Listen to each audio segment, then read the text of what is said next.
안녕하십니까. 건설업 전문 노무 카페 건설노무 매니저 사무장 전성훈입니다. 오늘은요 하도급 공사에 대한 승인 미승인 공사에 대한 비교와 주의사항에 대해서 설명을 좀 드릴까 합니다. 자, 우선 건설노무 카페에 들어가셔가지고 고용산재 하수급인 보험가입자 인정 승인 신청이라는 글을 보면서 같이 한번 해보도록 할게요. 자, 우선 이거 먼저 말씀을 좀 드리고 싶네요. 그 고용산재보험료는 기본적으로 누가 내는 거죠?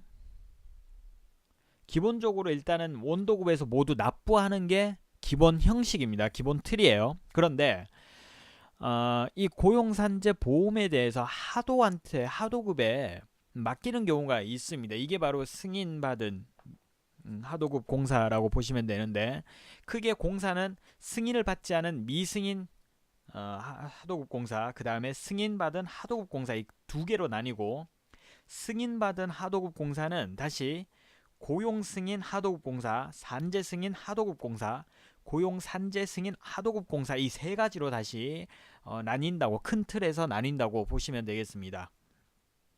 자, 그러면 보통 원도급에서 고용산재에 대한 보험료를 모두 납부를 하는데, 이 고용산재 보험료에 대한 납부가 굉장히 좀 원도급 입장에선 하도급이 워낙 많다 보니까 하도급 너희가 고용보험 산재보험을 직접 처리하라고 내려주는 경우가 왕왕 있어요.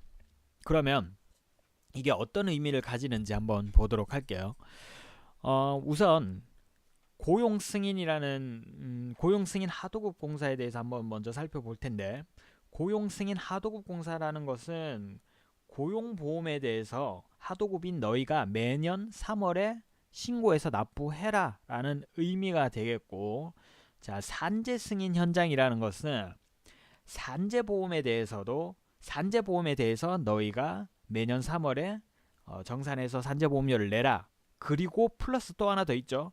산재 처리는 너희가 알아서 해라 라는 의미까지 들어가 있는 게 산재 승인이라는 거예요. 자, 그런데 우리가 하도급한테 우리가 산재 승인을 내려주게 되면, 하도급한테 산재 승인을 내려주면 하도급은 산재 처리를 원도급의 권한 없이도 마음대로 할 수 있겠죠. 근데 문제는 하수급인 사업자 승인공사에서 발생한 산재일지라도 입찰 참가 자격 사전 심사라는 PQ 점수의 제외율은 원도급인의 보험 관계로 적용이 된다라는 유의사항이 있습니다. 무슨 말이냐? 하도급에서 산재가 터졌어요. 그러면 하도급 입장에서는 산재 처리를 마음대로 할 수가 있겠죠. 근데 이 산재에 대한 횟수가 자꾸 올라가다 보면은 결국에는 원도급한테 이 PQ 점수에 영향을 끼친다는 거죠. 그렇기 때문에 보통 산재 승인은 잘 안 내려주는 게 현실이라고 보시면 됩니다. 보통은 고용 승인을 많이 내려주고, 아니면 아예 통으로 고용 산재 승인을 둘 다 내려주거나 이런 경우가 많이 있죠. 자, 그러면 우리가 이 산재 승인은 어떻게 내려주는 것이고 내려주는 조건은 어떤지 화면을 통해서 같이 한번 보도록 하겠습니다. 자, 하수급인 사업자 승인의 요건, 이 세 가지 요건이 필요한데, 건설공사에 대한 하도급일 것, 두 번째, 하수급인이 건설, 주택건설, 전기공사, 전기통신공사, 소방시설, 문화재 수리업자인 경우, 건설업 등록자라는, 쉽게 얘기해서 건설업 등록자라고 보시면 되겠죠.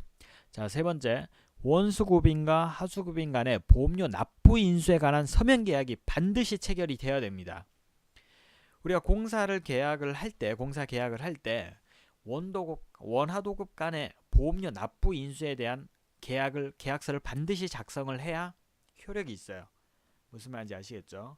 이 세 가지 요건을 모두 충족하고 나서 신청을 하는 겁니다. 누가 신청을 하는가? 바로 원도급에서 신청을 해줘야 되는 거예요. 자, 이때 주의사항이 있는데, 하도급 공사가 착공일로부터 30일 이내, 반드시 30일 이내입니다. 30일 이내에 제출을 해줘야 돼요.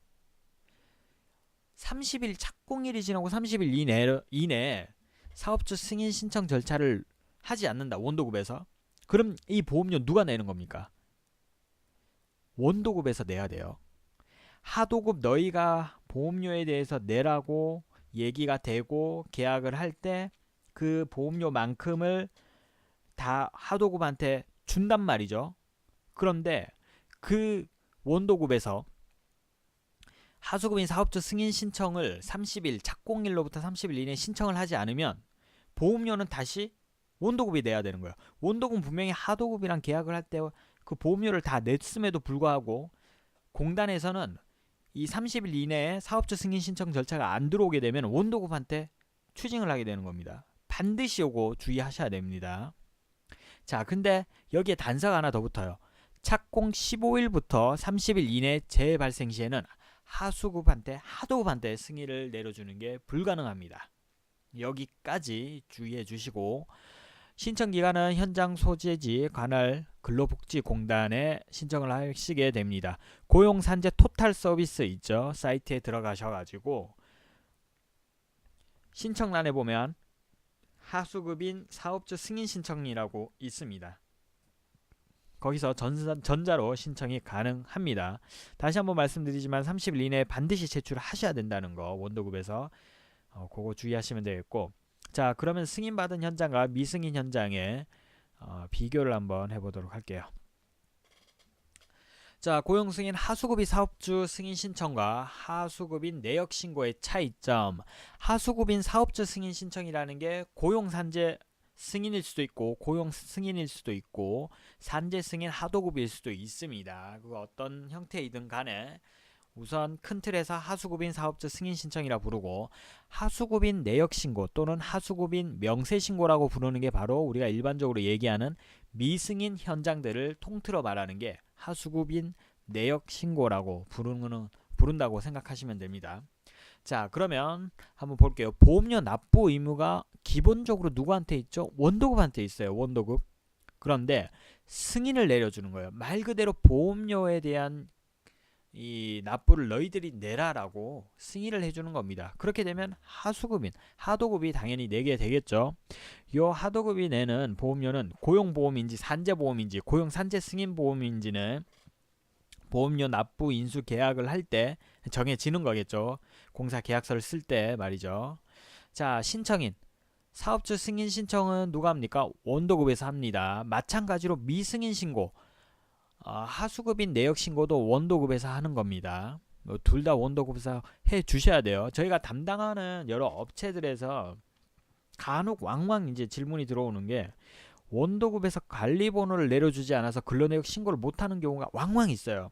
그렇기 때문에 이 원도급 자기 담당하는 이제 사업장이 원도급 종합건설이고 원도급 공사를 많이 한다고 하면은 반드시 요거 꼭 해서 신고를 해 주셔야 됩니다. 자, 그 다음에 근로내역 확인 신고서는 보통 하수급에서 많이들 하죠. 물론 원도급에서 직영으로 사용하는 일용직 근로자가 있다 하면은 그 원도급에서 근로내역 신고를 하는 경우도 있겠죠. 자, 신고기관은 둘 다 근로복지공단, 쉽게 얘기해서 고용산재 토탈 서비스라는 사이트에서 신고를 해 주시면 되겠습니다. 자, 지금까지 건설 현장에 대한 승인 하도급, 미승인 하도급 공사에 대해서 한번 알아봤습니다. 추가 궁금하신 사항이 있다면 건설 로무 카페에 질문하기 게시판을 이용해서 질문해 주시면 답변을 드리도록 하겠습니다. 이상 강의를 마치도록 하겠습니다. 감사합니다.